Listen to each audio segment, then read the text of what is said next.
hay un rasgo común muy potente y es el ritmo monotonal.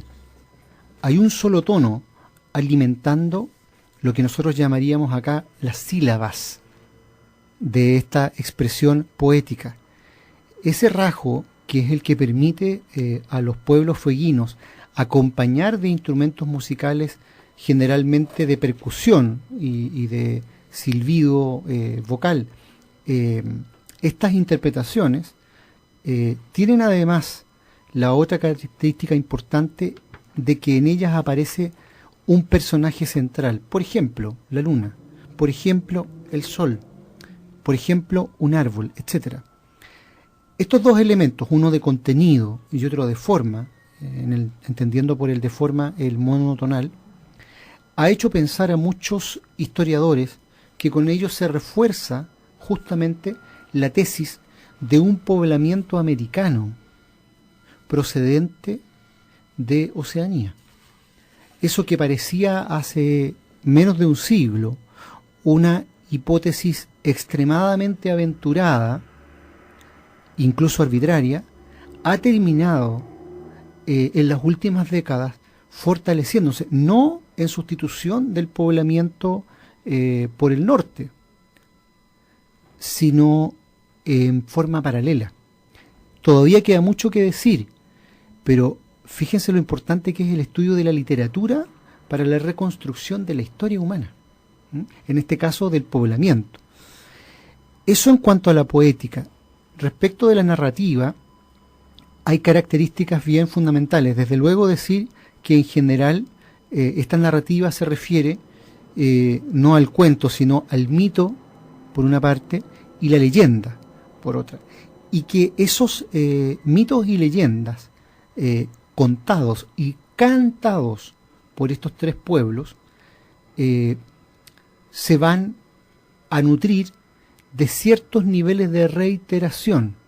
Hay una autorreferencia, un utilizar expresiones que ya hemos dicho en líneas anteriores de este relato, porque va a cumplir este relato oral una función mnemotécnica con ello. Es decir, se está fortaleciendo la idea, por una parte, de un hecho repetido 2 o 3 veces por lo menos o más dentro de una misma narración, y luego se va a repetir también la forma de decirlo, la técnica, por decirlo así, de la literatura oral utilizada.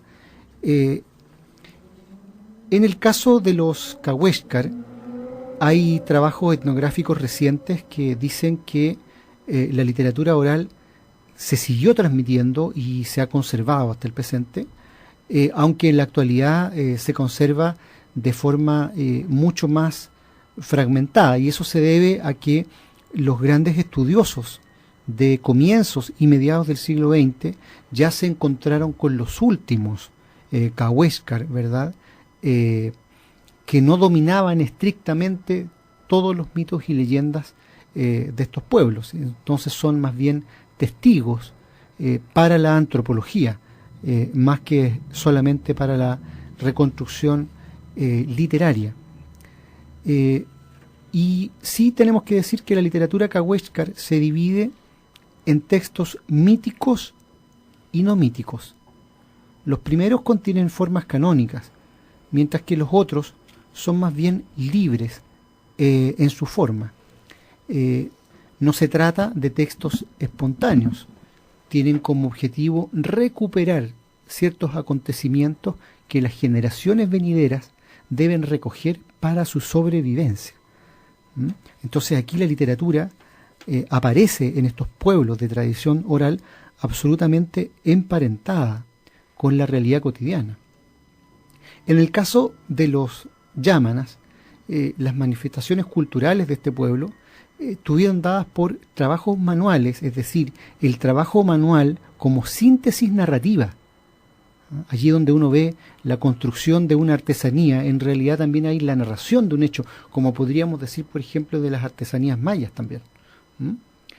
Todo de una manera bastante similar a como se hace en el pueblo Selknam, principalmente destacando una temática de carácter esotérica, con lo que nos queremos referir a que contienen muchos pasajes absolutamente secretos, absolutamente vedados para el que no es habitante de ese pueblo estrictamente hablando. Y son textos que además van a invocar con mucha fuerza, muy reiteradamente, la presencia de los espíritus.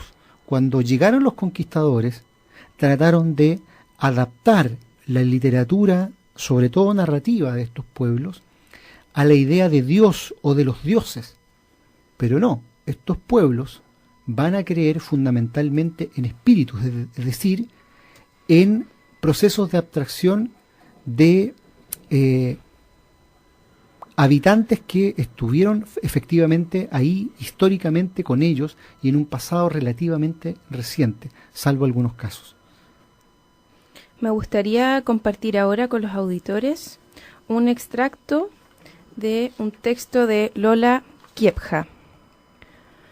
Aquí estoy cantando, el viento me lleva, estoy siguiendo las pisadas de los que murieron, se me ha permitido venir a la montaña del poder, he llegado a la gran cordillera del cielo, el poder de aquellos que murieron vuelve a mí, del infinito me han hablado. Un texto precioso que hay que rescatar. De ese verso pasemos, Jorge, a la lectura de un poema cahuéscar. Extracto de leyenda cahuésca. El zorzal tiene cuento, se dice. Su alimento, se dice, eran pájaros. Pájaros gordos comía. Pájaros gordos cazaba de noche. Y en la noche salía a coger pájaros. Y después fue asesinado, se dice, por su amigo, mezquino de agua era. Y el agua era que era secreta. Ahí está este elemento justamente, Jorge, del que hablábamos, ¿eh? El se dice repetido como una función fática, como cuando uno está hablando por teléfono y necesita saber que el otro sigue allí, ¿verdad? Casi como un leitmotiv constructivo. Exactamente. Voy a agregar el último resto del poema. Le dio sed después de haber comido cholgas. Fue al agua y en el pozo lo hundieron. Lo mataron, se dice. Después se transformó en pájaro y vuela. Jorge, ¿qué puedes tú agregar sobre los rasgos distintivos de la narrativa oral, específicamente? Me parece un tema tremendamente interesante, fíjate. Y creo que tiene que ver, de alguna manera, con algo que señalaba muy bien recién David, en el sentido de que podemos reconstruir una historia, podemos tener conocimiento de algo que sucedió atrás, porque somos fundamentalmente memoria y cargamos con nosotros lo que hicimos, los sucesos acaecidos. Y en un comienzo, cuando no existía la escritura, el cargar estos sucesos se hizo a través de una tradición que era oral y que iba y se transmitía de generación en generación. Quisiera poner como ejemplo un hecho que todos conocemos, que es un libro clásico en nuestra cultura, que es la Ilíada y la Odisea de Homero, basado en las guerras de Troya. La guerra de Troya ocurrió más o menos 1200 años antes de Cristo, pero Homero la puso por escrito recién como en el siglo VIII antes de Cristo. Así que pasaron 400 años en que esa historia se conservó en la tradición oral. ¿Eso qué significa? Significa que había hombres, seres humanos, que eran prácticamente como libros vivientes. Eran personas que iban por los pueblos contando estos hechos acaecidos de memoria. Y son historias muy largas. Esa tradición se repite en estos casos y hay ahora un conocimiento de eso. Yo quiero contar que el último personaje que existió en la tradición Selkman fue don Juan Zambrano, uno de los grandes narradores que tuvieron, cuya muerte ocurrió en 1983 y que él aún mantenía viva el contar estas cosas ocurridas prácticamente en los tiempos del mito, donde se unen las raíces de la historia. Una costumbre bastante poco presente en el oficio de los narradores contemporáneos, ¿verdad? Salvo algunos. De esa narración, de esa característica, nos vamos, Raiza, a la música. Escuchamos ahora en Barco de Papel por Radio Nuevo Mundo del dial 930 AM, Canto Selknam, de Guido Jorquera.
Estamos en Barco de Papel, Radio Nuevo Mundo, en un capítulo especialmente dedicado a la literatura fueguina.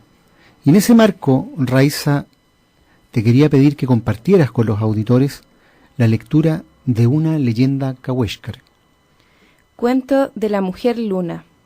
Se cuenta que el astro era mujer, su hermana que tenía la luna, astro era también, se cuenta. Después al cielo subió, se cuenta, cuenta el cuento. Su hermana se transformó en luna, su hermana es la que de día alumbra. Después de matar a Cogem, se fue, subió, se cuenta, al verse con un ojo pinchado. Se dice que subió por una fisga, se cuenta, hecha como una escala. Eso era Cuento de la mujer luna. Y ahora, Jorge, me gustaría que compartieras con los auditores un poema dedicado a los yaganes, un poema de Astrid Fugeli. Por supuesto.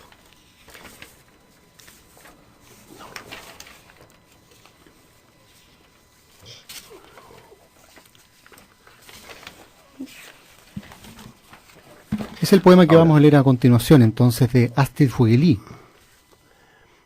Raulina Yagán Yagán, la última yamana de Tequenica y de Uquica, poblados de nutrias y sembraderos vecinos, a la crueldad de las redes y el mar.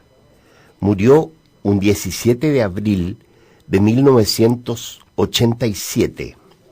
Raulina Yagán Yagán no dejó más descendencia que uno que otro tejido a telar que la infeliz hubo de aprender para sobrevivir, porque el mínimo empleo repelió su oficio de entrelazadora de canastos y canoas en miniatura. Y así, Raulina Yagán Yagán, la última yamana de Tequenica y de Uquica, subió a los cielos donde Pedro, en nombre del Dios Padre Todopoderoso, la recibió. Tu nombre. Raulina Yagán Yagán, repuso la indígena con la cabeza gacha, y luego agregó, Anú Lalayala. ¿Qué dices?, interrogó el blanco santo. Los he dejado, ya los he dejado. ¿Dónde puedo encontrar a mi padre Dios Yamaná? ¿Tu Dios Padre Yamaná? ¿Te refieres al Dios Padre de los Yaganes? Insistió algo desconcertado el bueno de Pedro. Sí, se esperanzó Raulina Yagán Yagán. Murió Raulina, tu Padre Dios. Murió el 17 de abril de 1987, en la tarde. Existen diversos escritores, autores que conviven en la escena literaria magallánica. Por ejemplo, Libašić, Díaz Esterovich con sus novelas negras, Juan Pablo Riveros con su poesía en torno a las etnias originarias, Rolando Cárdenas, Aristóteles España, con textos políticos y testimoniales, Alfonso Alcalde, el poeta José Grimaldi, incluso Gabriela Mistral, por su influencia que ejerció en la vida cultural de la región, al ser nombrada directora del Liceo de Niñas de Punta Arenas en 1918. Y un narrador emblemático de la zona es Francisco Coloane. Tú lo conociste, Jorge. ¿Qué nos podrías contar sobre eso? Así, por supuesto. Me pareció siempre un personaje fantástico, casi que parecía venir emergiendo de la leyenda. Era enorme, grande, tenía una barba frondosa y blanca. Me recordaba un poco a Hemingway. Imponente. Era imponente, exactamente. Era un hombre que no solamente grande físicamente, sino que también yo estoy convencido que era un gran narrador, con un ojo muy certero para rescatar aquella cosa, la realidad que nos puede resultar más interesante y cautivadora. Ahora, me gustaría contar sobre él muy brevemente, que él nació en Kenchi, Chiloé, en julio de 1910. Era hijo de un capitán de barco ballenero y de una pequeña propietaria agrícola. Después de la básica estudió seminario, hizo el seminario hasta cierto grado, que era el equivalente al segundo año de enseñanza media, y ahí comenzó a trabajar, al mismo tiempo que publicó sus primeros relatos en revistas de la región. Ahora bien, en 1929 es contratado para ir como aprendiz de capataz en una estancia ganadera de Tierra del Fuego.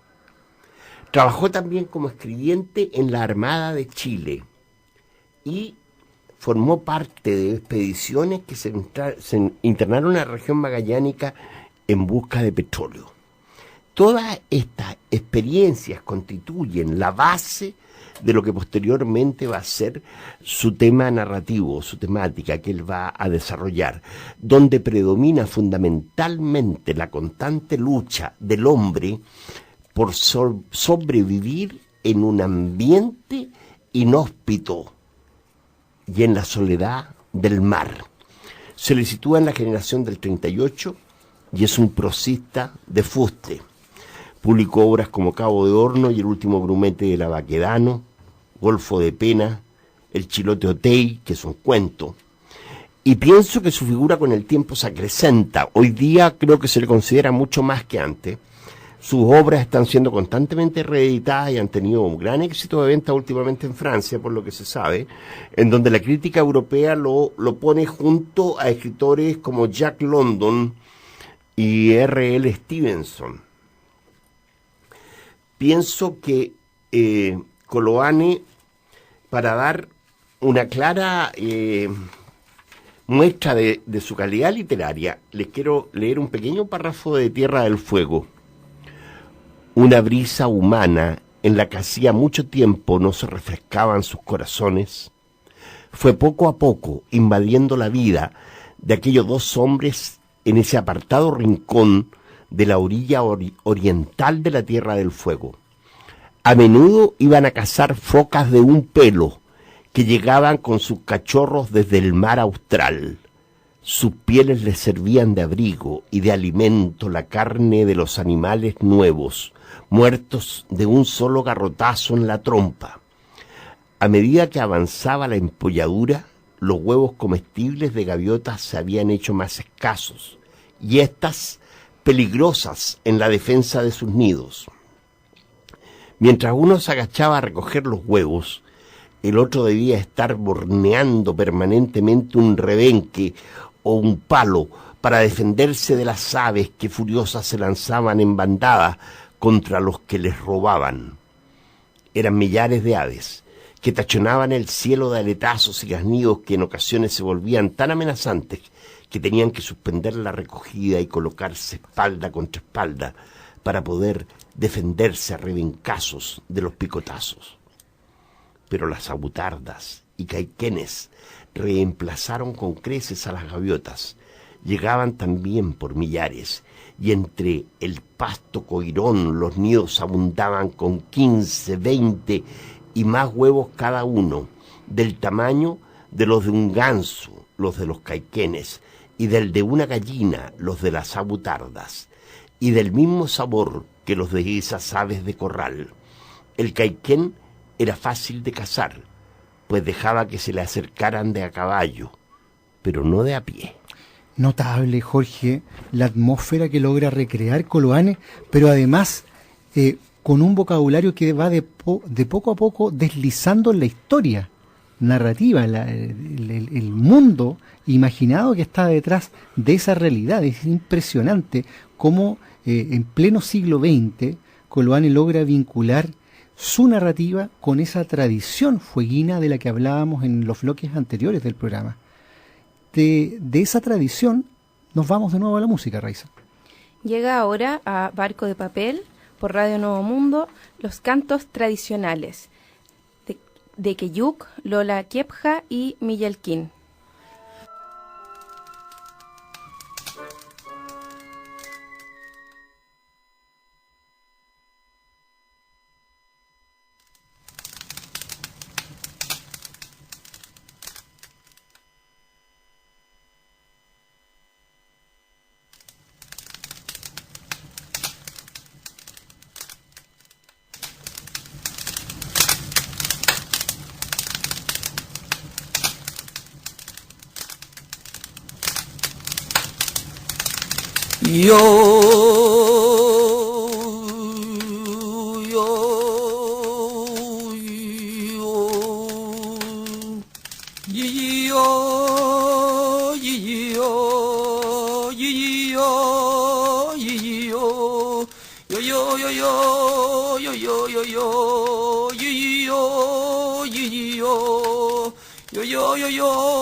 Ahí estaba entonces este canto ceremonial, tradicional, de estos grandes poetas fueguinos, Raiza. Y una figura, David, que mencionaste tú ya al principio, muy relevante para esta tierra, es Anne Chapman. Tú tuviste la experiencia de trabajar junto a ella.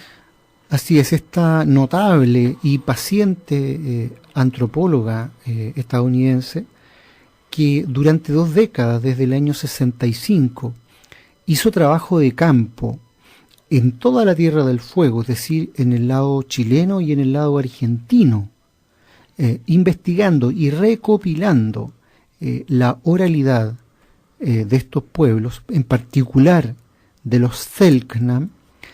Es una figura muy célebre en la historia de la antropología contemporánea y como tal, ella ya en su condición académica volvió a Chile, volvió a estos lugares con un pequeño grupo de estudiantes suyas, antropólogas, jóvenes de la Universidad de Sao Paulo fundamentalmente, ya más que hacer trabajo de campo, en los años 90 y hasta comienzos del 2000, a organizar seminarios de análisis, porque hay toda una parte de la exploración de la vida y de la literatura Selknam que no queda acotada simplemente a los datos concretos que arrojan los estudios antropológicos. Me explico. Es muy conocido en el medio de quienes se dedican a estudiar a los Selknam los rituales de iniciación masculina. Esto que hemos llamado, ¿verdad?, que hemos conocido en la primera parte del programa como el Cloqueten, en el que participan los hombres más viejos, iniciando a los adolescentes, que reciben también como iniciados el nombre de Cloqueten. Pero ese ritual del que ya hacía descripción Martín Gusinde a comienzos del siglo XX, y del que afortunadamente quedaron, ya que estaba extinguiéndose, algunas fotografías, porque el último de esos rituales se celebró en la década del año 20, en cambio es absolutamente desconocido en el caso de las mujeres, y ese no es un tema particular de los Selknam o de los fueguinos, sino universal. El ritual de iniciación masculina de las comunidades indígenas tribales es público, pero en el caso del de las niñas es no secreto, pero sí privado, es decir, aparece asociado a cada casa, porque está vinculado estrechamente al inicio de la primera menstruación, ¿ya?, de lo que se llama la menarquia. En cambio, en ese sentido, digamos, es un hecho concreto de cada mujer. En el caso de los rituales de iniciación masculina son por convención, se agrupa a toda una generación de muchachos y se los inicia. Entonces, en el caso de Anne Chapman, ella, que venía de una tradición derivada por una parte del estructuralismo y por otra parte del positivismo, es decir, esta idea de recopilar como verdadero solo lo concreto, solo el dato concreto, ella consideraba que los 18 casos que tenía registrados de relatos de terceros de iniciación femenina eran extremadamente pocos para ponerlos por escrito o sacar conclusiones. Entonces ahí es donde el trabajo de seminario, y ya no solo el trabajo de campo, ayuda a ir dilucidando ciertos fenómenos, es decir, la discusión propiamente dicha. Y en ese trabajo, ella, que era una mujer muy rigurosa, nunca se atrevió a poner por escrito el trabajo de campo, nunca se atrevió a poner por escrito estos relatos sobre la iniciación femenina. Por lo tanto, probablemente van a pasar algunos años más hasta que podamos, con la ayuda de su trabajo, ya está fallecida, y de otros antropólogos, avanzar hacia la reconstrucción de ese rito iniciático, que no es sólo una dimensión antropológica o histórica, es también por sí mismo un relato, es también parte de esa literatura oral a la que nos hemos referido hoy día. De esa literatura oral pasamos a la escrita, porque semana a semana compartimos con los auditores la Gaceta Leucade, cuyo número 102 circula ya desde la semana pasada en librerías, en centros culturales, en galerías de artesanos, circula de mano en mano también, se encuentra presente en varias de las principales universidades del país y en versión electrónica por Chile y el mundo. En este último número, el 102, hay en la sección de puño y letra un pasaje de la obra La conducta de la vida de Ralph Emerson sobre estética. Se encuentra también El triunfo de la muerte, este tremendo cuadro de Peter Bruegel el Viejo, en la sección de plástica, y en la sección Las musas o nada aparece La desnudez contra una ventana de Juliana Lee. Entre los artículos compartíamos la semana pasada Fausto en la ciencia de Goethe, que vincula los textos científicos y el diario de viaje de este notable autor germano con su obra cumbre en términos literarios, con el Fausto, ¿verdad? Encontrando ejes comunes entre estas obras. Y el otro artículo, Un son para no dormir, lo escuchamos ahora en la voz de Valentina Salomón. Los nuevos métodos transforman la experiencia y las nuevas experiencias transforman a los hombres. Donde quiera que oímos sonidos, somos transformados.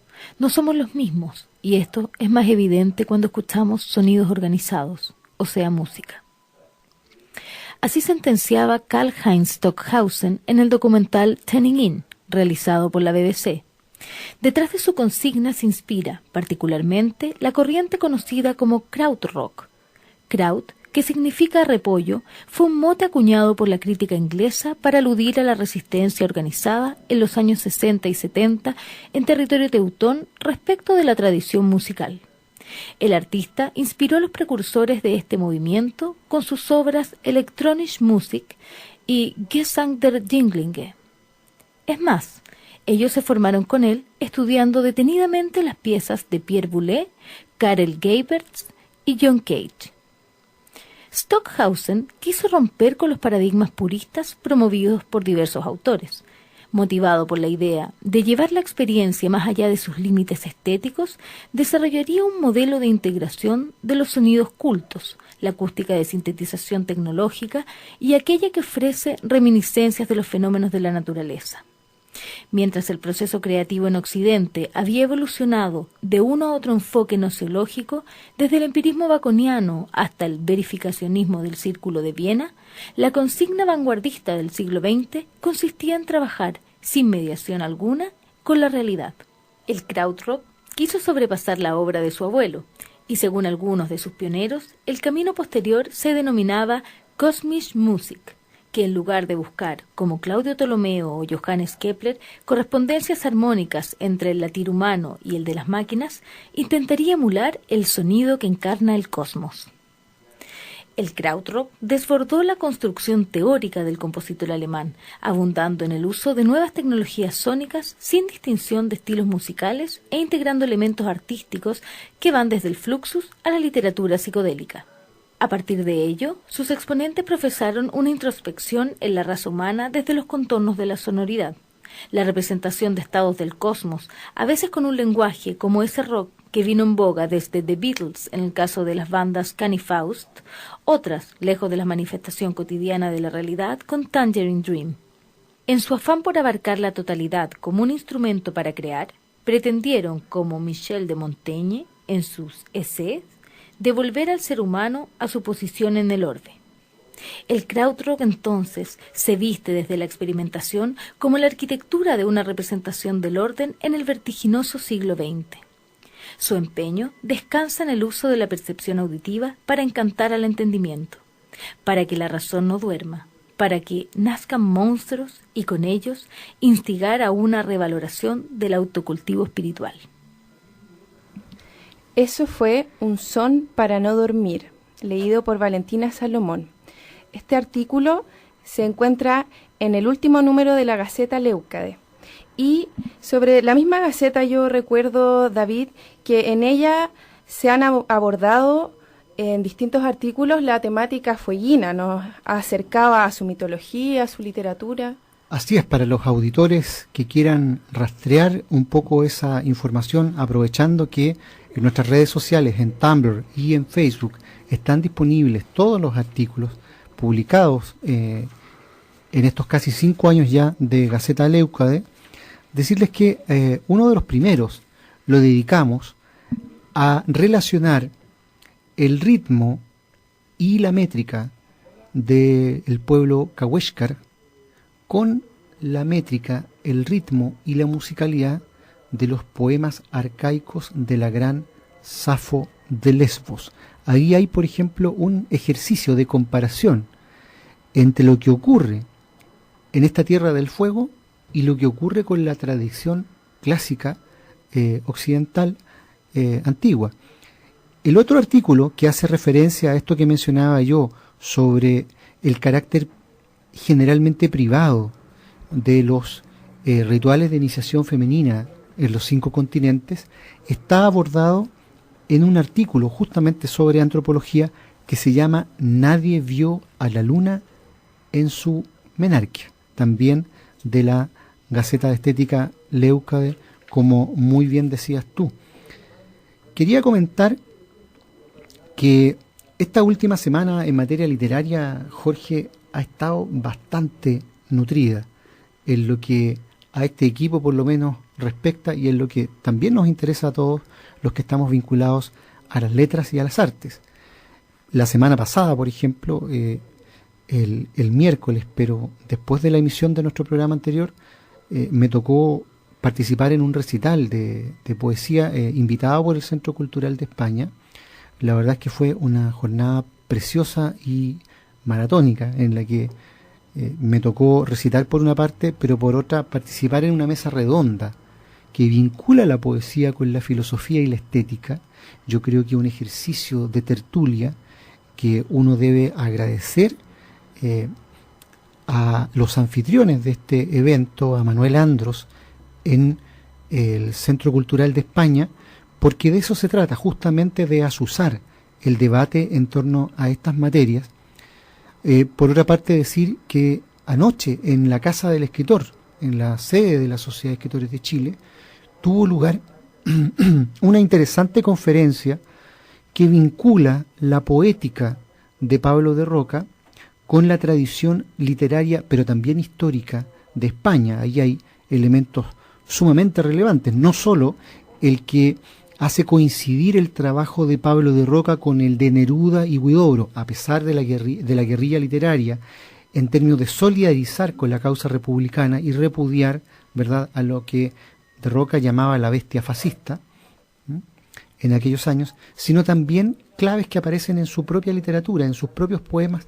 Está absolutamente colmado el verso de referencias al Quijote de la Mancha y a Cervantes como personaje. Eso es impresionante, lo nutrido que es en Pablo de Roca el estudio y la aplicación de la literatura cervantina. Hoy miércoles, a las 19:30 horas, también en el Centro Cultural de España, ahí en Providencia 927, se va a presentar el libro de la poeta y pintora Pauline Leroy, que se llama Amanto. Este último volumen de su obra, que yo he tenido la suerte de revisar ya, va a ser lanzado hoy a las 19:30 horas en el Centro Cultural de España para nuestros auditores que quieran concurrir allí. Y el próximo lunes la Gaceta Leucade tiene su propia jornada, porque tiene comienzo el curso de literatura y estética que Gaceta Leucade ha organizado de manera gratuita en la Casa del Escritor, ahí en Almirante Simpson número 7 a las 11:30 horas. Así que de semana nutrida de literatura no nos podemos quejar, y de esa literatura nos vamos a los libros, porque la semana pasada, Raiza, sorteamos uno, ¿recuerdas? Sorteamos Memorias Literarias de Fernando Santibán. ¿Ustedes pueden comentarnos algo sobre este volumen, Jorge, David? ¿A ti te gusta Fernando Santibán? Yo pienso que él pertenece a lo que se llamó la colonia tolstoyana, un grupo de escritores que se reunía, digamos, hicieron un poco de escuela, hicieron un poco de... Incluso trataron de formar una colonia ahí en un lugar aquí afuera de Santiago, hacia el sur. Así es, hay que recordar, Jorge, que Fernando Santibán también fue uno de los puntales de Editorial Zigzag y de todas las ramificaciones editoriales que tuvo, como El Peneca y tantas otras que fueron nutriendo la literatura chilena del siglo XX, ¿verdad? Así es que ese libro tiene ganadora, Raiza. El afortunado ganador de este libro es Juan Carlos Carballo. Puede retirar su premio, Juan Carlos Carballo, en San Pablo 2271, dependencias de la radio, de lunes a viernes en horario de oficina. Y para esta semana, el sorteo trae Plan de Operaciones de Beatriz Sarlo. Tú tienes ahí el libro en tus Sí, manos, me lo parece estás que- amasando, parece, Jorge. Me parece que un excelente libro, aunque aquí está sellado, así que no lo puedo hojear, pero un excelente libro en donde se recopilan un conjunto de artículos o pequeños ensayos escritos sobre autores tan importantes como Jorge Luis Borges, Walter Benjamin o Roland Barthes y Susan Sontag. Son de Beatriz Sarlo. Beatriz Sarlo es una notable crítica literaria que ha hecho una tarea titánica en Argentina como filóloga, rescatando textos de este y de todos los tiempos. Así es que de Beatriz Sarlo, Plan de Operaciones, ¿qué hay que hacer, Jorge? Para concursar por este libro hay que escribir a barcodepapel@radionuevomundo.cl o dejar un comentario en nuestro perfil de Facebook, Leucade Gaceta. Despedimos esta nueva emisión del programa Barco de Papel, producido por el equipo editorial de la Gaceta Leucade. En los mandos técnicos, Juan Rivera, y en los micrófonos, Valentina Salomón, Jorge Calvo, David Evia y Raiza Johnson. Nuestra ruta volverá a estar al aire el próximo miércoles a las 9 de la mañana en Radio Nuevo Mundo. Muchas gracias y hasta entonces. Hasta pronto. Hasta el próximo miércoles.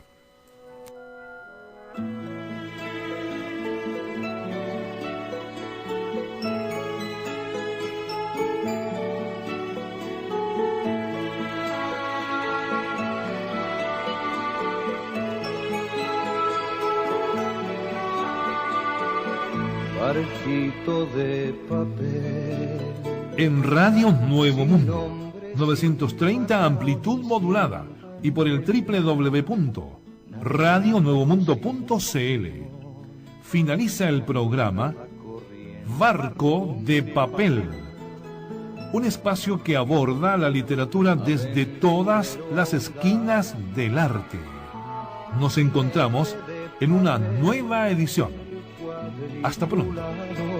Que mi mano sin pasado sentó a lomos de un canal.